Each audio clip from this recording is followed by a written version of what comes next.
সুন্নাহ মোতাবেক নামাজ হওয়া লাগবে। এখন আমাদের দেশে এই নামাজ আজকে খেলাফে সুন্নায় চলে যাচ্ছে। আমরা নামাজের ভিতরও খেলাফে সুন্নাহ ঢুকিয়ে দিয়েছি, ঢুকিয়েছি আজানের ভিতরে, ঢুকিয়েছি নামাজের বিভিন্ন হাকামের ভিতরে। আমরা খেলাফে সুন্নাহ আমল করে সওয়াবের প্রত্যাশা করছি। কান খুলে শুনুন, ইবাদত কবুল হওয়ার জন্য 3টি মৌলিক শর্ত আপনাকে মাথায় রেখে ইবাদত করতে হবে। আমাদের ইবাদত তো কম, আবার যদি কবুলও না হয় আমও নাই, সালাও তো নাই। ইবাদত কবুল হওয়ার জন্য 1 নম্বর শর্ত হলো ইখলাস। নামাজ সহ সব ইবাদত ইখলাস লাগবে। আমরা নামাজ পড়ব, যাকাত দেব, সাদাকা করব, জিহাদ করব, কথা বলবো, সব কিছু একমাত্র কার জন্য? আল্লাহ। ইন্না সালাতি ওয়া নুসুকি ওয়া মাহিয়ায়া ওয়া মামাতি লিল্লাহ, আল্লাহর জন্য। ইখলাস, ইখলাস, ইখলাস।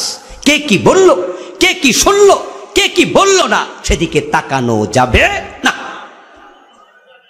ইখলাস 1 নাম্বার। 2 নাম্বার হলো আমলটা যা করবেন দলিল থাকা লাগবে। দলিলবিহীন আমল করা যাবে না।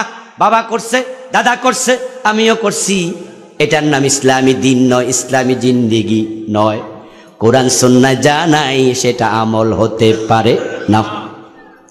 দলিল তালাশ করবেন। 3 নাম্বার হলো যে আমলটা করছেন সেটা রাসূলের তরিকায় হওয়া লাগবে। এখন বাংলাদেশে তরিকার বাহিরে আমরা চলে গেছি। আজান শুরু হয় আল্লাহু আকবার দিয়া, এটাই তো হাদিসের সব কিতাবে পাওয়া যাবে। কিতাবুস সালাত পড়লে পাবেন আজান শুরু হবে আল্লাহু আকবার দিয়ে। কিন্তু বাংলাদেশে অনেক মসজিদে আজান শুরু হয় দুরূদ শরীফ দিয়ে, ঠিক না? আসসালাতু আসসালামু আলাইকা ইয়া রাসূলুল্লাহ। দুরূদ শরীফ ভালো জিনিস, রাসূলকে সালাম দিচ্ছে, অবশ্যই এটা ভালো কাজ। কিন্তু ব্যাপার হলো বিশ্বনবী সাহাবায়ে কেরামকে আজানের যে তালিম দিয়েছেন, আবু মাহজুরাকে তালিম দিয়েছেন হযরত বিলালকে, সেখানে শুরুটা হয়েছিল কি দিয়া? আল্লাহু আকবার দিয়া। রাসূলুল্লাহ সাল্লাল্লাহু আলাইহি ওয়াসাল্লাম একদিন মদিনায় পরামর্শ করলেন, সাহাবারা আমরা মদিনায় এসেছি, নামাজের টাইম হলে মানুষকে ডাকা দরকার, কেমনে ডাকবো? সাহাবায়ে কেরাম এক একজন এক এক রকম পরামর্শ দিলেন। রাসূল বললেন আমি শুনলাম না, বাড়ি চলে যাও। পরের দিন ফজরের টাইমে হযরত আব্দুল্লাহ ইবনে যায়েদ রাদিয়াল্লাহু তাআলা আনহু একজন সাহাবী, তিনি রাসূলের কাছে এসে বলেন ইয়া রাসূলুল্লাহ, আমি রাতে স্বপ্ন দেখেছি, একজন ব্যক্তি আমারে বলতেছে কেমনে মানুষকে ডাকবা আমি তোমারে শিখাইয়া দেই। তুমি বলবে আল্লাহু আকবার, আল্লাহু আকবার, আশহাদু আল্লা ইলাহা ইল্লাল্লাহ বলতে বলতে আজান শেষ।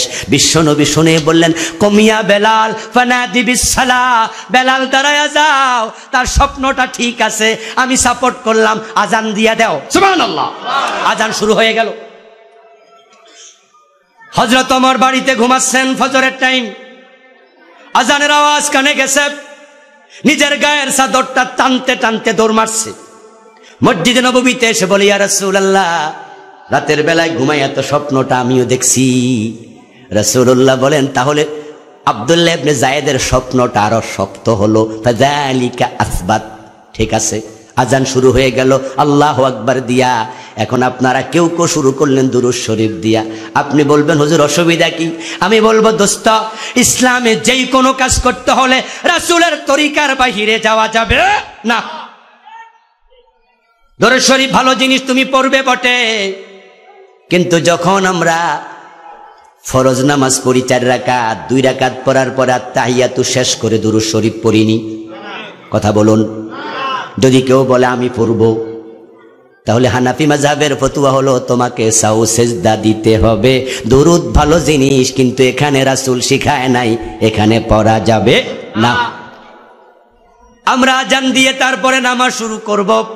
নামাজে যখন দাঁড়ায়া যায়, নামাজে দাঁড়ায়া নামাজ শুরু হবে কি দিয়ে? রাসূলুল্লাহ শিখাইছেন তাহলিলুহাত তাসলিম ওয়া তাহরিমুহাত তাকবীর। নামাজ শুরু হবে আল্লাহু আকবার দিয়া, নামাজ শেষ হবে সালাম ফিরায়া। কিন্তু আমরা বাংলাদেশে নামাজ শুরু করি মুসল্লার দোয়া দিয়া, ঠিক না? ইন্নী ওয়াজ্জাহতু ওয়াজহিয়া লিল্লাযী, চলছে মুসল্লার দোয়া। অথচ বন্ধু মুসল্লার দোয়া রাসূল তো এইভাবে কখনো পড়েন নাই। ইন্নী ওয়াজ্জাহতু তিনি পড়েছেন মাঝে মাঝে, তবে তাকবীরে তাহরিমা দেয়ার পরে।